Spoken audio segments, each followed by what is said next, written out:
London, April 1814. Miss Juliana Thornfield had long ago reconciled herself to being plain.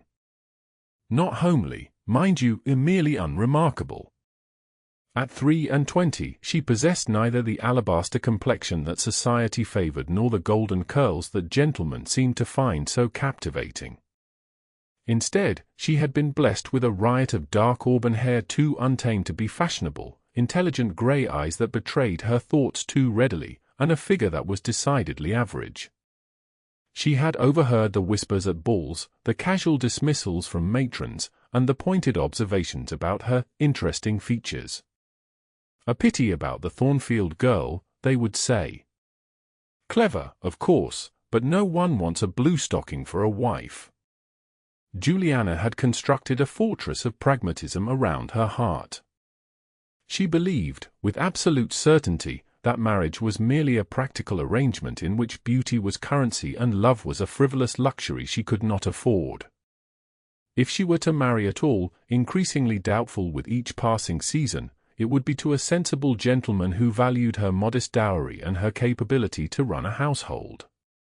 "You look positively murderous, Jules," her younger sister Amelia whispered, nudging her discreetly with an elbow. "Do attempt to appear as though you're enjoying Lady Hartwick's musicale." Juliana blinked, suddenly aware that she had been glowering at an unfortunate potted palm while lost in thought. She arranged her features into what she hoped was a pleasant expression. "I was merely contemplating the appalling lack of dynamics in Miss Pendleton's performance," she murmured back. "One might as well listen to rainwater dripping into a bucket." Amelia stifled a laugh behind her fan. "You are impossible. Not every young lady can be as accomplished as you." "Nor as firmly on the shelf," Juliana retorted, though without bitterness. She had made peace with her place in society, the clever spinster, the dependable daughter, the sharp-tongued friend. It was a role she had grown comfortable inhabiting. The drawing-room of Lady Hartwick's London townhouse was stifling, crammed with the cream of society in their finery. Juliana's gown, a serviceable blue silk that had been refashioned twice already, felt suddenly shabby compared to the confections of lace and ribbon surrounding her. Her father's modest estate in Derbyshire provided comfort but not luxury, and certainly not the means to compete with the diamonds glittering at the throats of the tons elite. "I believe I shall step out for some air," she informed Amelia, rising quietly as the tepid applause for Miss Pendleton's performance died away. "But they're about to serve the save me a strawberry tart," Juliana whispered, already slipping toward the terrace doors. The cool evening air was a blessing against her flushed cheeks. The terrace overlooked a small but elegant garden, now shadowed in the gathering dusk. Juliana moved to the stone balustrade, breathing deeply. "You seem to have made a strategic retreat, miss." The deep voice startled her. She turned to find a tall gentleman emerging from the shadows of the terrace. His features were difficult to discern in the dimness, but something about his bearing suggested authority. "Thornfield," she supplied, dipping into a polite curtsy. "I merely sought some respite from the enthusiasm of the gathering." "Ah." The single syllable contained amusement. "You prefer honest speech to social niceties. How refreshing." Juliana felt a flush of embarrassment. "Forgive me, sir. I did not mean to criticize Lady Hartwick's hospitality." "No forgiveness necessary." He moved closer, and now she could see him better, broad-shouldered, with dark hair and a face that, while not classically handsome, possessed a compelling quality. "I, too, find that English drawing-rooms can become rather suffocating." His accent held the faintest trace of something foreign, something she couldn't quite place. "You are not from England originally," she ventured. "My mother was English, but I was raised primarily in Verovia," he replied. Juliana's eyebrows rose. Verovia was a small but prosperous kingdom near the Baltic, known for its timber exports and strategic naval position. "That explains your excellent English, sir," but does not illuminate why you are hiding on Lady Hartwick's terrace rather than enjoying the musicale." The man laughed, a warm sound that seemed to vibrate through the cool night air. "Perhaps I, like you, find Miss Pendleton's musical interpretation somewhat lacking." Juliana couldn't help the smile that tugged at her lips. "Are you also comparing it to dripping rainwater, sir?" "I was thinking more of a cart with one squeaking wheel, but your metaphor is decidedly more poetic." Before she could respond, the terrace doors opened, spilling golden light and the sound of conversation into their quiet sanctuary. "Your Royal Highness!" Lady Hartwick's voice rang out, high with anxiety. "I've been looking everywhere for you. The Duchess of Carmarthen is most eager to make your acquaintance." "Royal Highness?" Juliana felt her stomach drop as the implications of that title registered. She turned wide eyes to her companion, who now stood illuminated by the light from the drawing-room. "I shall be along directly, Lady Hartwick," he responded smoothly. "I was just having a most enlightening conversation with Miss Thornfield." Lady Hartwick's gaze fell upon Juliana as if noticing her for the first time. The older woman's expression flitted from surprise to calculation to mild dismay in the space of seconds. "Miss Thornfield? I was not aware you were acquainted with Prince Viktor of Verovia." Juliana dropped into a much deeper curtsy than her first, mortification heating her cheeks. "We were just becoming acquainted, my lady." "Indeed," said Prince Viktor, his voice rich with amusement. "And I hope to continue our conversation later, Miss Thornfield. Your insights are refreshing." As he allowed Lady Hartwick to usher him back inside, he turned briefly to meet Juliana's stunned gaze. There was something in his eyes, a spark of interest, a gleam of challenge, that made her breath catch. She had just criticized a royal performance to a royal personage. The realization made her want to throw herself over the balustrade. By the following afternoon, Juliana had convinced herself the encounter had been of no consequence. Prince Viktor Rosenkreutz would surely have forgotten their brief conversation in the face of far more dazzling company. Lady Hartwick's musicale had featured no fewer than 3 Diamond of the First Water debutantes, each more lovely and accomplished than the last. She was therefore unprepared for the calling card that arrived at their modest rented townhouse in a respectable but unfashionable corner of Mayfair. "His Royal Highness, Prince Viktor Rosenkreutz of Verovia," her father read aloud, holding the card at arm's length to accommodate his failing eyesight. "Requests the pleasure of Miss Juliana Thornfield's company for a carriage ride through Hyde Park tomorrow at 2 o'clock. He peered at her over his spectacles. "Juliana, what is the meaning of this?" I'm not entirely certain, father," she replied honestly. Her stepmother, Dorothea, snatched the card from her husband's hands. "This must be some sort of jest," she declared, examining the heavy cream card stock with its embossed royal crest. Why would a prince call upon Juliana? Though Juliana had long ago accepted her stepmother's assessment of her charms, or lack thereof, the blunt question still stung.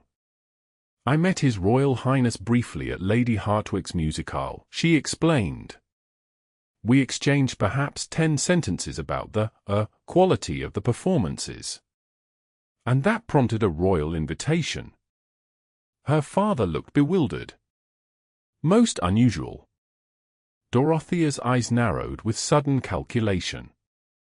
"Perhaps he found your conversation stimulating.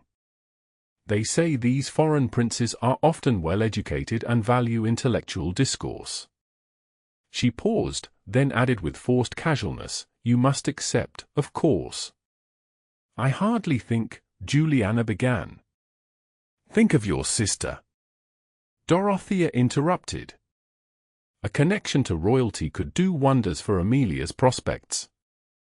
The season has barely begun, and she could be introduced in the most elevated circles. Juliana suppressed a sigh. Everything always came back to Amelia's prospects. With her golden curls, guileless blue eyes, and sweetly amiable temperament, 16-year-old Amelia was everything Juliana was not: beautiful, biddable, and perfectly suited for the marriage market. "I doubt one carriage ride will create a royal connection," Juliana pointed out. Her father cleared his throat. "Nevertheless, it would be discourteous to refuse." "You shall accept, Juliana, but remember your station. The prince is likely merely being polite to an English family." That evening, a reply was sent accepting the invitation. Juliana told herself it was curiosity, not anticipation, that made her select her best walking dress, a deep emerald silk that her aunt had once said brought out the fire in her hair, for the occasion. The prince arrived precisely at 2. His carriage was elegant but not ostentatious, a well-sprung barouche drawn by 4 matched greys. Juliana was grateful that Dorothea had departed earlier with Amelia for a fitting at the modiste, sparing her the indignity of being inspected and found wanting before her departure. Prince Viktor stepped down himself rather than sending a footman, a breach of protocol that made her father blink in surprise from where he stood in the doorway to properly receive the royal visitor. "Mr. Thornfield," the prince said, bowing with perfect correctness. "I am grateful for your permission to escort your daughter." Her father, clearly flustered by the unexpected courtesy, managed a bow in return. "Your Royal Highness does us great honor." When Juliana descended the stairs, she was struck anew by the prince's presence. In daylight, she could see him properly, tall and broad-shouldered, with strong features that spoke of both authority and intelligence. His eyes, she noted with a jolt, were a striking shade of amber, warm and watchful. "Miss Thornfield," he greeted her, taking her gloved hand and bowing over it. "You look radiant today." The compliment was so unexpected that she nearly tripped over her own feet. Princes did not typically find plain, sharp-tongued spinsters radiant. "Your Royal Highness is too kind," she managed, cursing herself for the unoriginal response. Once they were settled in the carriage, a proper lady's maid installed as chaperone at a discreet distance, Juliana found herself uncharacteristically tongue-tied. "I must apologize for my impertinent remarks the other evening," she finally said as the carriage rolled toward Hyde Park. "Had I known your identity, you would have praised Miss Pendleton's musical massacre and we would have exchanged tedious pleasantries," he interrupted, his amber eyes crinkling at the corners. "How disappointing that would have been." Juliana blinked. "Most people of your station prefer deference, Your Royal Highness." "Most people of my station are drowning in sycophants," he returned easily. "Do you know how rarely I hear an honest opinion, Miss Thornfield? I have ministers who take 10 minutes to tell me the time of day, courtiers who would declare night to be day if they thought it would please me, and diplomats who can speak for hours without committing to a single declarative sentence." His candor surprised a laugh from her. "Then you must find England refreshing indeed, sir, for we excel at forthright declarations, particularly when they are unwelcome." "Precisely." He smiled, and the expression transformed his face from merely compelling to genuinely handsome. "Hence my delight at our encounter. You spoke to me as a person, not a title." The carriage entered Hyde Park, joining the parade of fashionable conveyances circling the grounds. Already, Juliana could see heads turning, fans fluttering as word spread that Prince Viktor of Verovia was in attendance, and with an unknown companion. "I fear I've done you a disservice," she said quietly.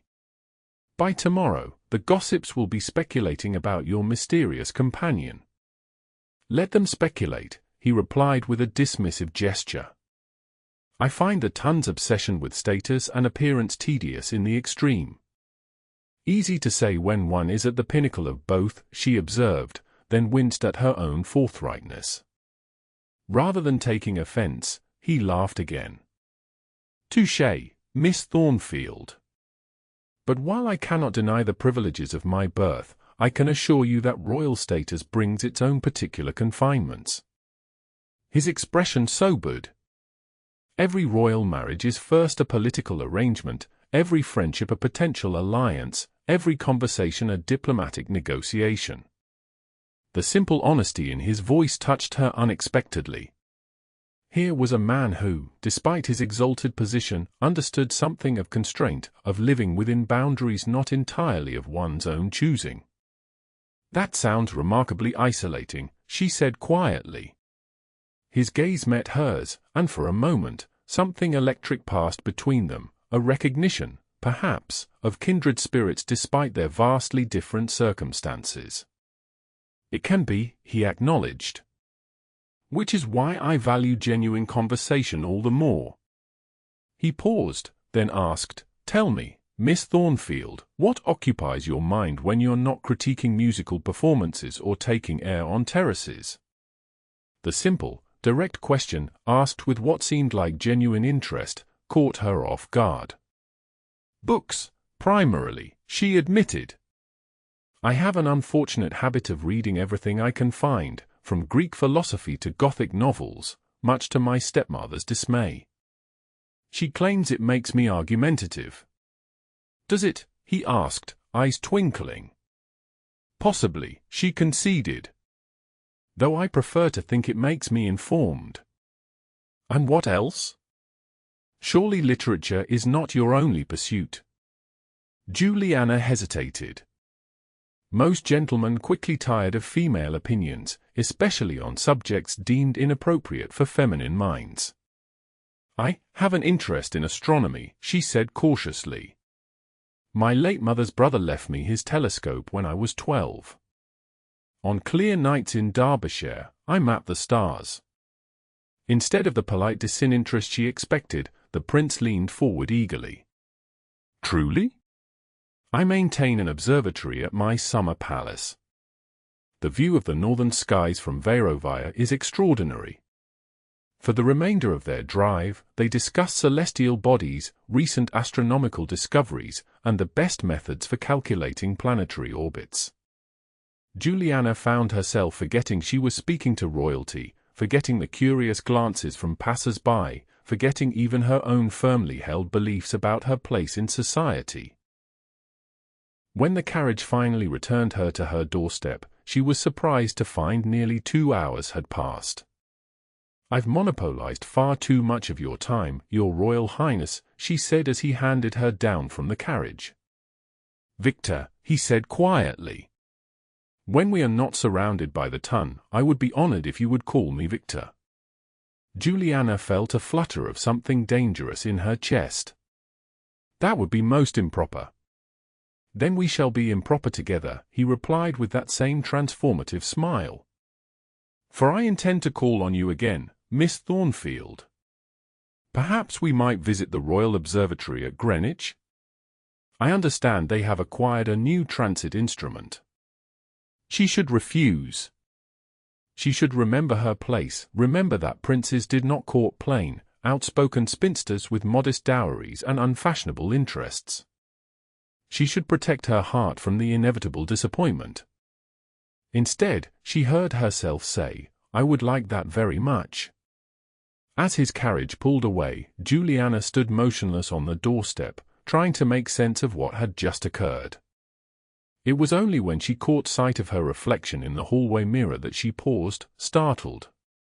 Her cheeks were flushed, her eyes bright, and there was a vibrancy about her that she scarcely recognized.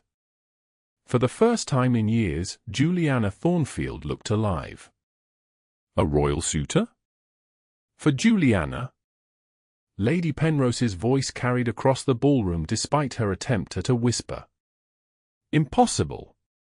The girl is as plain as porridge. Yet he called upon her twice this week, her companion replied. My nephew is an attaché at the Verovian embassy, and he says the prince specifically requested an introduction to the Thornfield family for tonight's ball. Juliana, standing not 5 feet away behind a convenient potted palm, felt her cheeks burn.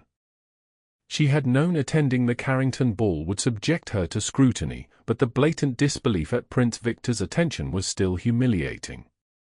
Perhaps he needs a guide to English society, Lady Penrose suggested. Someone presentable but not so beautiful as to cause talk. A safe companion. Or perhaps his merely being kind to a wallflower, her friend added. Foreign royals often have strange notions about English charity. Juliana slipped away before she could hear more, weaving through the crowded ballroom toward the relative safety of the refreshment table. A week had passed since her carriage ride with Prince Viktor, and in that time, he had indeed called twice more, once to take her to the Greenwich Observatory as promised, and once for tea with her family. Dorothea had been beside herself with excitement, coaching Amelia on how to make a favorable impression. To everyone's surprise, however, the prince had spent most of his visit engaged in spirited debate with Juliana about the latest parliamentary reform bills. "You look as though you're contemplating murder again," came an amused voice at her elbow. "Should I alert the authorities?" Juliana turned to find Prince Viktor standing beside her, resplendent in formal court dress, his amber eyes warm with good humor. "Your Royal Highness," she curtsied, acutely aware of the many eyes now fixed upon them. "I was merely contemplating the architectural merits of the ceiling." With a scowl that could curdle milk. He raised an eyebrow. "I suspect someone has offended you. Tell me who, and I shall have them banished forthwith." The jest startled a laugh from her. "You cannot go about banishing the English aristocracy for their poor manners. There would be no one left." "A valid point." He offered his arm. "Would you honor me with this dance?" "I have been practicing the quadrille specifically to avoid international embarrassment." Juliana hesitated. To dance with the prince would place her at the center of attention, precisely where she least wished to be. "I fear I would be doing you a disservice," she said quietly. "There are many lovely young ladies here tonight who would be more suitable partners." Something in his expression shifted, a flicker of irritation crossing his features. "More suitable by whose measure, Miss Thornfield?" "I was not aware I had asked you to measure suitability. I asked you to dance." The gentle rebuke made her flush. "Forgive me. I would be honored." As he led her to the dance floor, Juliana felt the weight of hundreds of stares. The orchestra struck up the opening notes of the quadrille, and she forced herself to focus on the steps rather than the whispers. "You dance beautifully," Viktor observed as they came together in the pattern of the dance. "My father insisted on lessons," she replied. "Though I confess I rarely have occasion to practice." "Their loss," he said simply. As they moved through the figures of the dance, something unexpected happened. Juliana began to enjoy herself. Viktor was an attentive partner, his movements confident without being showy. When he smiled at her, which he did often, it felt like a private communication in a crowded room. When the music ended, he did not immediately release her hand. "Would you walk with me on the terrace? I find myself in need of fresh air." The request was improper, not scandalously so, as the terrace would be populated with other guests, but still a marked gesture of preference. Juliana knew she should refuse, should maintain a proper distance from a man so far above her station. Instead, she nodded.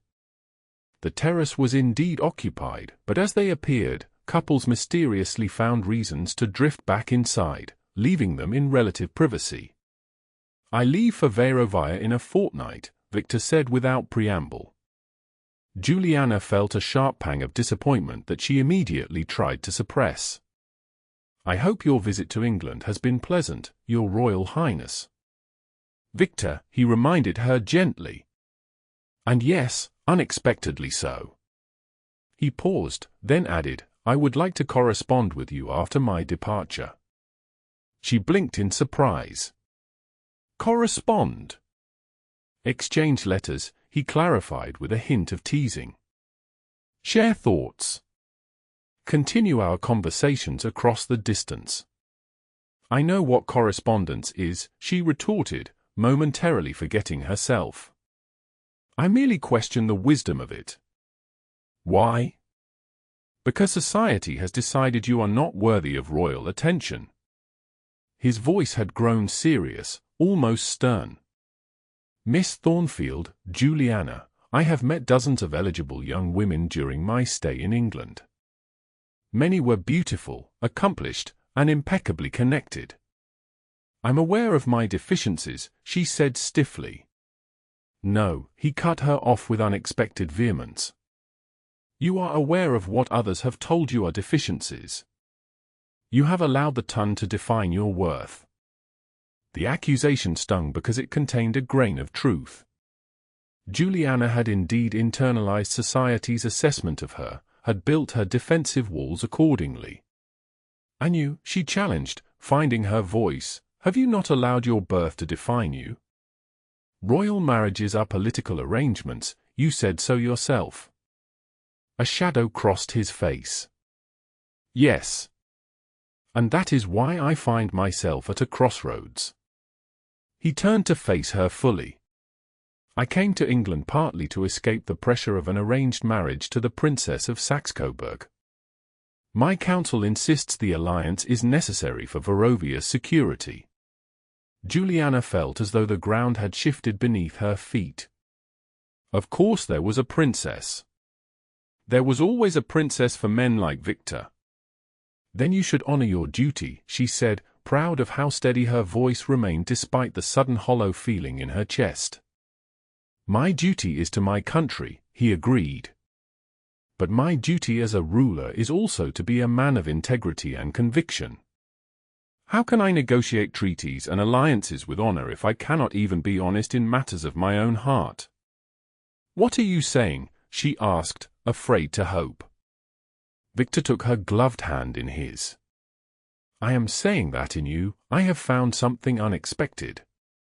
Something rare and precious. You challenge me, Juliana. You see me, and not the crown, not the title, but the man beneath.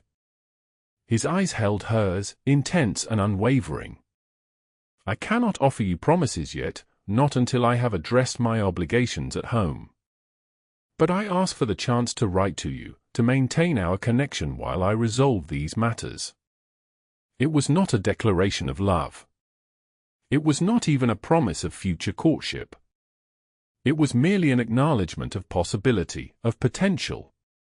It was the most honest thing anyone had ever said to her. Yes, she said simply. You may write to me. The smile that illuminated his face made her breath catch.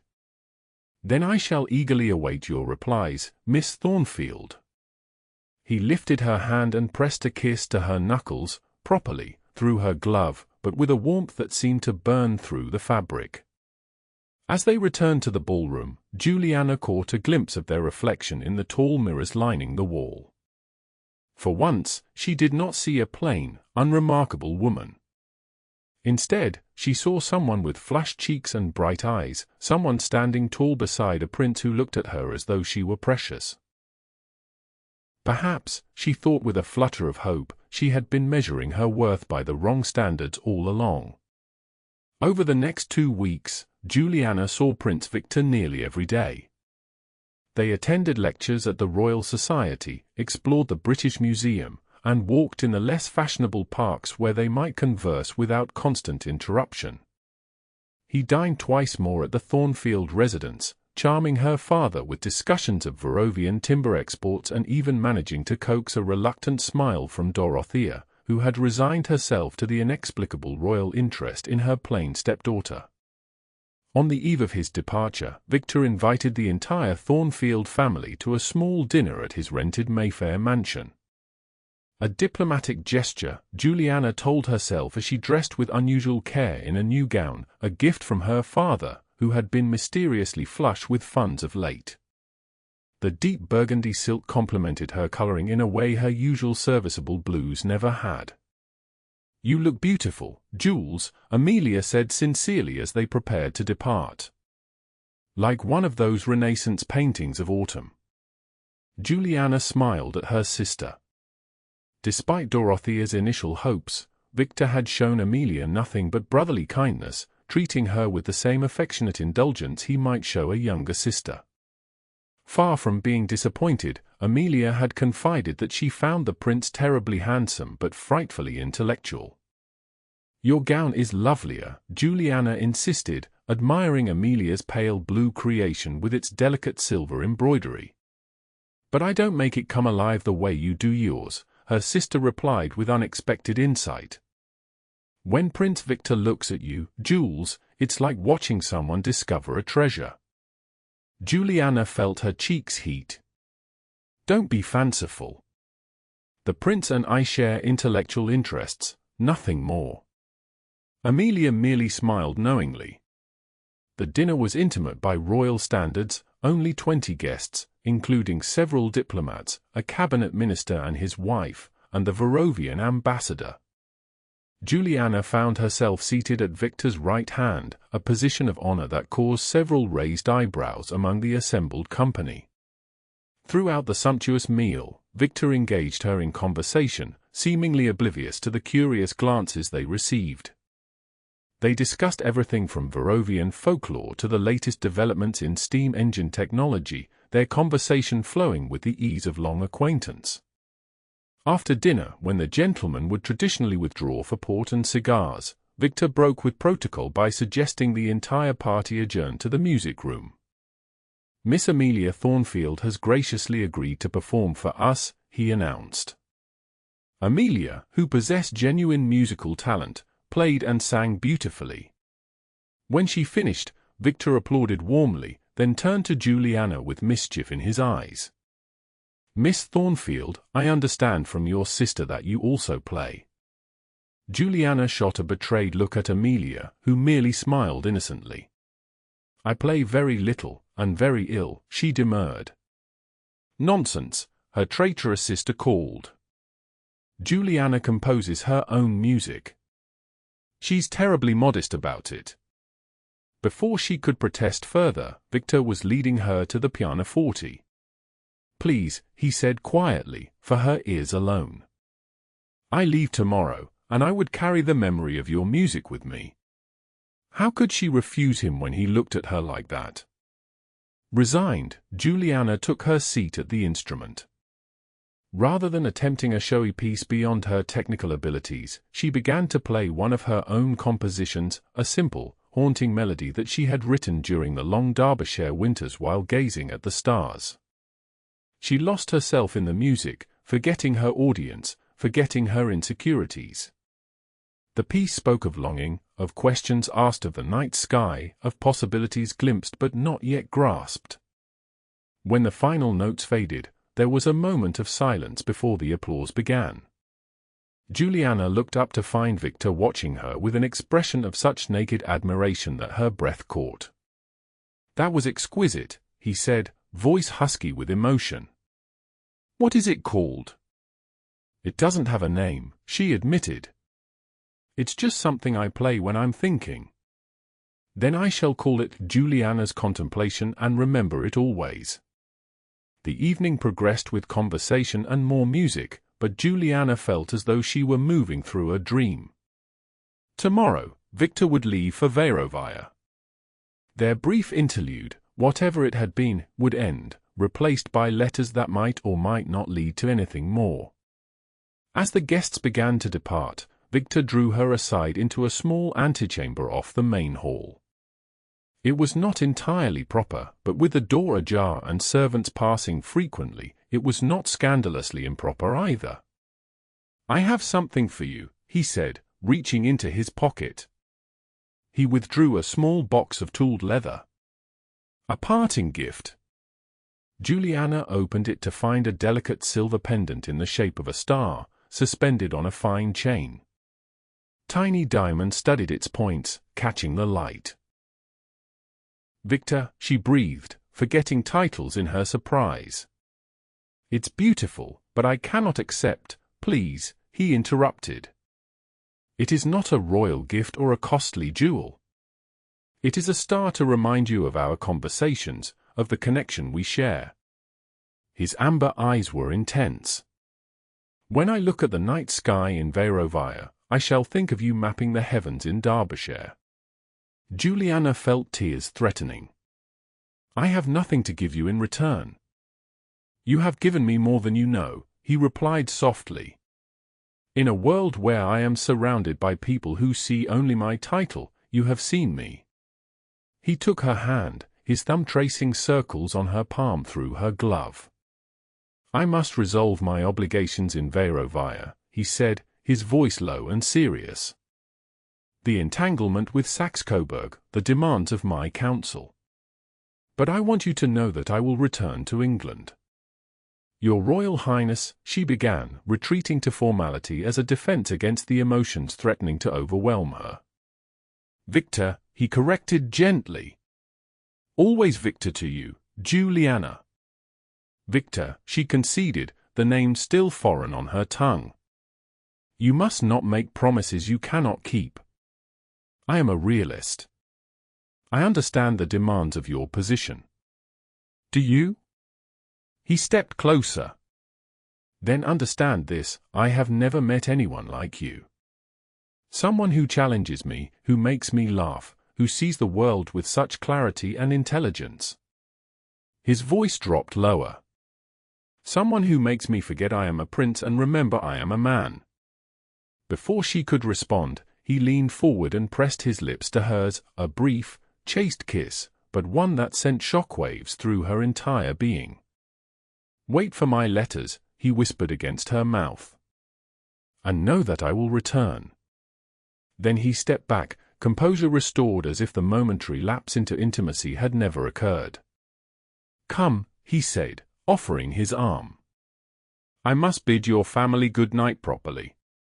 Juliana allowed him to escort her back to the main hall, her mind spinning, her lips still tingling from his kiss.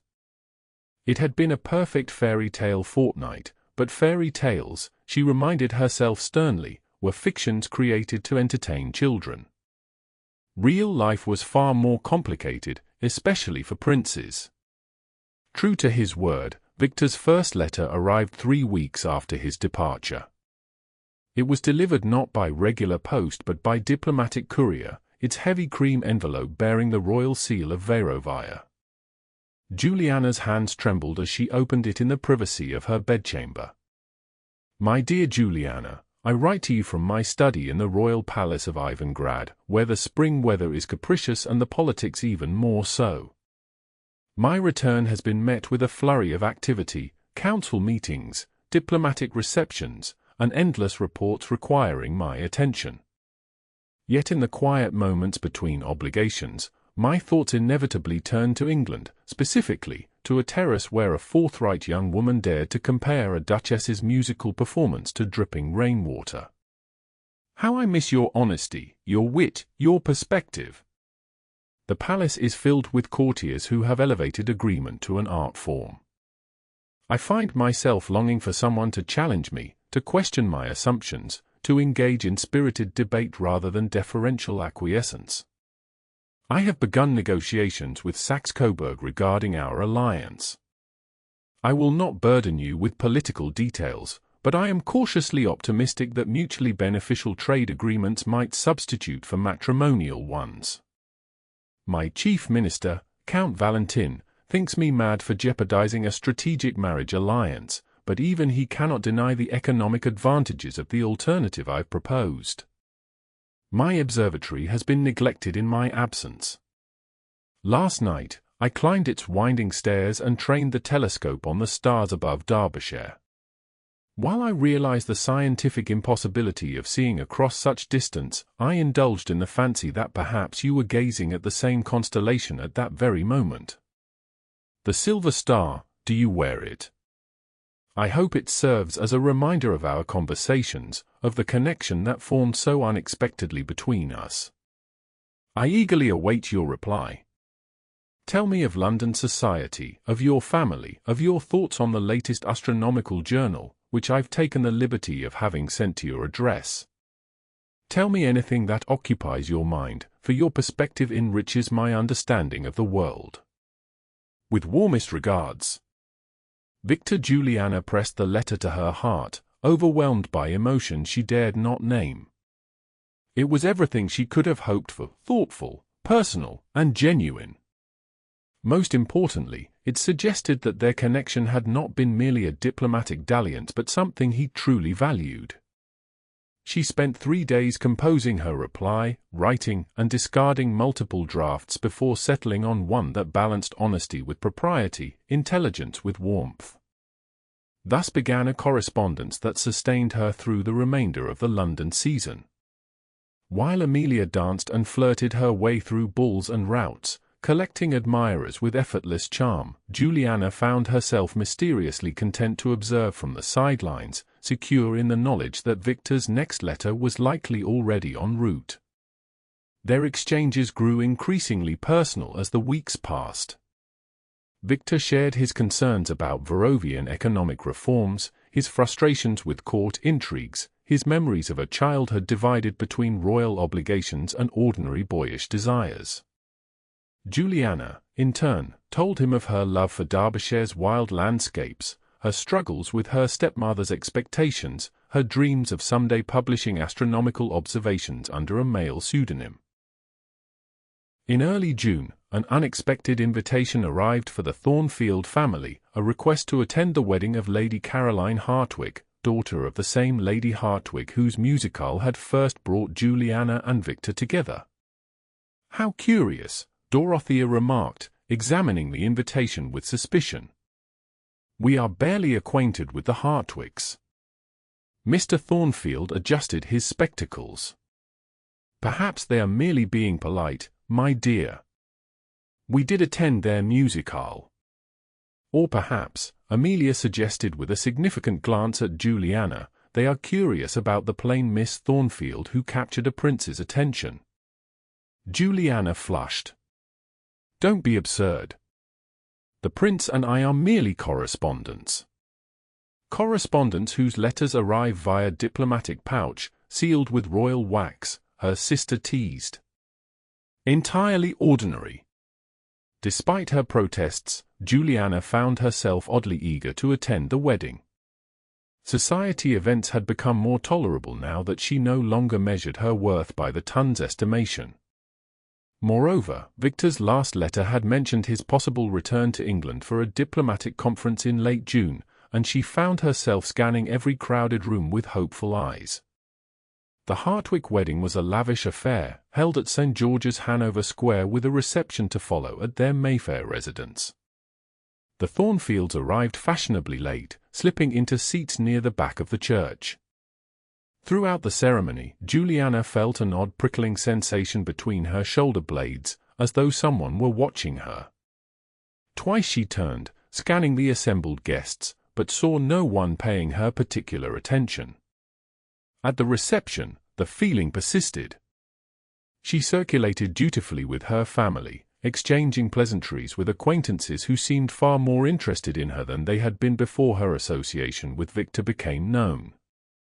Miss Thornfield, Lady Penrose, greeted her with newfound warmth. "How lovely to see you.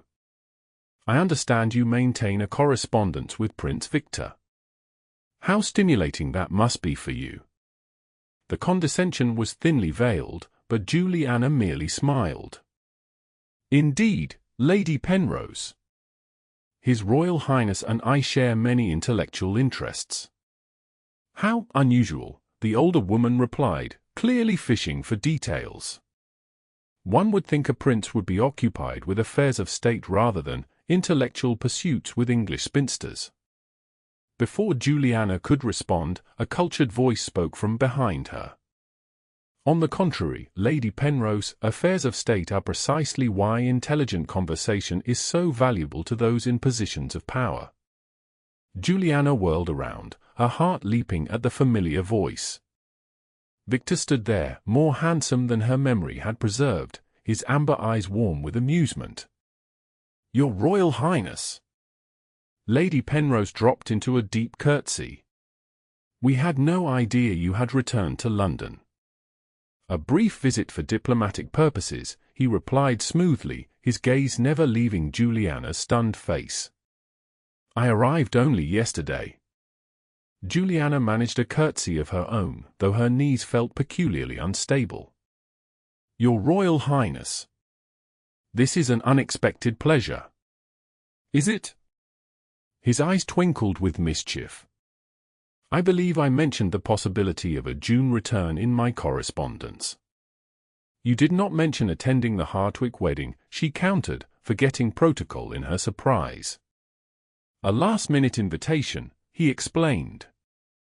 Lady Hartwick was kind enough to include me when she learned of my presence in London. He turned to Lady Penrose with a polite smile. Would you excuse us? Miss Thornfield promised to explain an English wedding tradition to me. Before the astonished woman could respond, Viktor had offered Juliana his arm and was leading her toward the garden doors. There is no English wedding tradition I'm aware of that requires explanation, she murmured as they stepped out onto the terrace. Pity, he replied. I was hoping for a detailed lecture on the symbolism of Jordan almonds or some such nonsense. A laugh escaped her. You are incorrigible. I am delighted to see you, he corrected, guiding her down the steps into the garden where they might speak with relative privacy. Your letters have been the brightest part of my days, Juliana. She felt a blush rising to her cheeks. And yours have been the highlight of mine. They walked in companionable silence for a moment, following a gravel path that wound through carefully tended roses. You didn't tell me you were coming to the wedding, she finally said. I wasn't certain I could attend until yesterday, he admitted. The diplomatic negotiations have been complex. And the situation with Saxe-Coburg, she asked, trying to keep her voice neutral. A smile spread across his face. Resolved to mutual satisfaction. He stopped walking, turning to face her fully. Princess Helena of Saxe-Coburg will be marrying the Crown Prince of Sweden next spring. Verovia will instead enjoy preferential trade status with both countries, securing our economic future without the need for a royal marriage. Juliana felt something tight in her chest begin to loosen. That is fortuitous. It is exactly what I have been working toward for months, he said quietly. For very specific reasons. His gaze held hers with an intensity that made her breath catch. Slowly, he reached out to touch the silver star pendant that gleamed at her throat. You wear it, he observed. Always, she admitted. Viktor's expression softened. I have thought of you constantly, Juliana. Your letters sustained me through difficult negotiations, reminded me of what I was fighting for. And what was that? She asked, hardly daring to hope. The freedom to choose my own path. To follow my heart rather than merely fulfilling expectations. He took both her hands in his. To return to England and court the woman who sees beyond my title to the man beneath. Juliana stared at him, scarcely able to believe what she was hearing. Viktor, you cannot mean, I mean exactly what I say, he interrupted gently. I have secured my council's agreement that Verovia's interests are best served by economic alliances rather than matrimonial ones. I am free to make a marriage of choice rather than convenience. She shook her head, struggling to process his words. But I am not. I have no title, no great beauty, no diplomatic value. You have a brilliant mind, an honest heart, and a spirit that burns more brightly than any I have ever encountered, he countered fiercely. The first time I saw you on Lady Hartwick's terrace, illuminated by moonlight as you spoke your mind without fear or favor, I glimpsed something rare and precious. Each conversation since has only confirmed that initial impression. He released one of her hands to touch her cheek gently. Society may call you plain, Juliana Thornfield, but I see the fire in your soul. It illuminates everything around you. Tears pricked at Juliana's eyes. All her life, she had accepted society's assessment of her worth. She had built defenses of intellect and pragmatism, convinced herself that passion and romance were not for women like her. Now this man, this prince, was offering her everything she had never allowed herself to want. "I am not a fairy tale princess," she whispered. "Thank God for that," he returned with feeling. "I have met dozens of such women, beautiful, accomplished, and utterly predictable. You are real, Juliana. You challenge me, you engage me, you make me laugh. You see the world with such clarity and insight." He drew a deep breath. "I have not come merely to visit, but to ask your father's permission to court you formally. If you will have me." The world seemed to tilt beneath Juliana's feet. "You wish to court me? Officially?" "With the intention of marriage, yes," he confirmed, his amber eyes never leaving hers. "Though I warn you, Verovian courtships can be brief when the parties are certain of their feelings." "And are you?" she asked, her voice barely audible. "Certain." In answer, Viktor drew her gently into his arms. "I have never been more certain of anything in my life," he murmured before lowering his lips to hers. This kiss was different from their first, still gentle, but deeper, more certain. Juliana felt herself melting into his embrace, all her doubts momentarily silenced by the eloquent persuasion of his lips against hers. When they finally parted, she was breathless and flushed, acutely aware that they had just committed a serious breach of propriety. Anyone could have witnessed their embrace, creating a scandal that would rock both English society and Verovian court circles. Strangely, she found she didn't care. "Yes," she said simply. Viktor's face broke into a radiant smile. "Yes to the courtship." "Yes to everything," Juliana replied, surprising herself with her certainty. "Though I warn you, the ton will be scandalized by your choice." "Let them be," he said dismissively. "I am not marrying society. I am marrying you, if you'll have me." Juliana laughed, feeling lighter than she had in years. "I believe that is traditionally a question asked after a proper courtship, Your Royal Highness." "Then by all means, let us begin immediately." He offered her his arm. "Shall we return to the reception and scandalize Lady Penrose with our obvious preference for each other's company?" As they strolled back toward the house, Juliana caught a glimpse of their reflection in a decorative garden mirror. She saw not the plain, unremarkable spinster she had long believed herself to be, but a woman transformed by happiness, her grey eyes bright, her posture confident, walking arm in arm with a man who looked at her as though she were the most precious thing in the world. Society might still call her plain, but in Viktor's eyes, the only ones that mattered, she was radiant. And that, Juliana decided, was enough. 6 months later, the Chapel Royal at St. James's Palace was filled to capacity for what the newspapers were calling the romantic alliance of the decade. Outside, crowds gathered despite the December chill, eager for a glimpse of Prince Viktor of Verovia and his unexpected English bride. In a small antechamber, Juliana stood before a mirror, hardly recognizing the woman who gazed back at her. Her wedding gown, a creation of ivory silk and Verovian lace, had been designed to complement rather than disguise her natural coloring. Her auburn hair was arranged in elegant coils, adorned with diamonds and orange blossoms. At her throat, the silver star pendant gleamed, her something old, though it had been in her possession less than a year. "You look absolutely beautiful," Amelia declared, adjusting her sister's veil with tears in her eyes.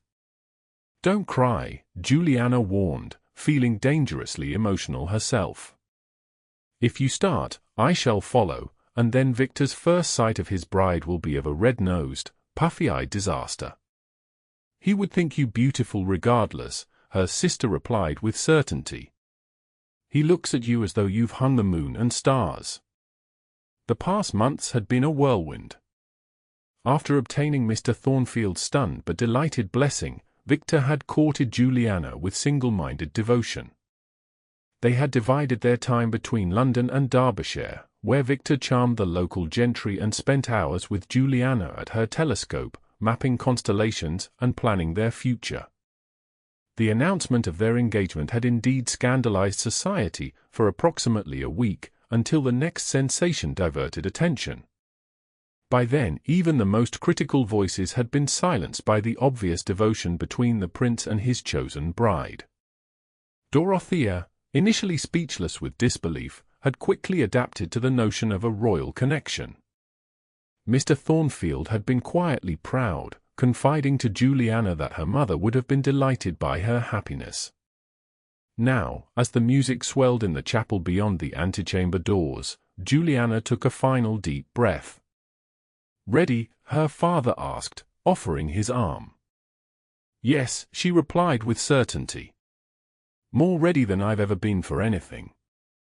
As the doors swung open and the assembled guests rose to their feet, Juliana's gaze went immediately to the altar where Victor waited. His face, when he turned to watch her approach, transformed with such joy that a murmur rippled through the congregation. Step by step, she moved toward her future, not as the plain spinster she had once believed herself to be, but as a woman who had discovered her own worth through being truly seen. When she reached Victor's side and placed her hand in his, he leaned close to whisper words meant for her alone. "Society called you plain, but I always saw the fire in your soul. It was that light that guided me home to you." As they turned together to face the Archbishop of Canterbury, Juliana knew with absolute certainty that she had found not just a fairy tale ending, but something far more precious, a love built on mutual respect, shared passion, and the courage to see beyond society's narrow definitions of worth. It was, she thought as she spoke her vows, the beginning of a far more interesting story than she had ever dared to imagine for herself.